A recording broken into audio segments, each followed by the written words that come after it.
സംഭവിച്ചാലും അതൊക്കെ നല്ലതിനാണ്. അതെ, ഇപ്പൊ നീ വിശ്രമിക്കൂ. അതെ, നമുക്ക് പോവാം.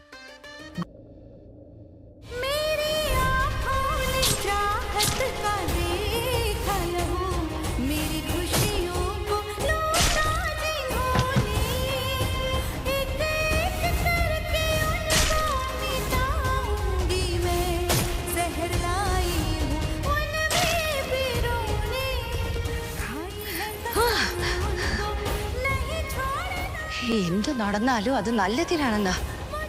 പക്ഷെ ഈ കല്യാണത്തിന് ശേഷം നിങ്ങൾക്കാർക്കും നല്ലത് സംഭവിക്കില്ല. നിങ്ങളുടെ കല്യാണം കഴിച്ചു, പക്ഷെ നിങ്ങൾ പ്രണയിച്ചത് വേറൊരുത്തിയല്ലേ. അവൾക്ക് എന്തു പറ്റി?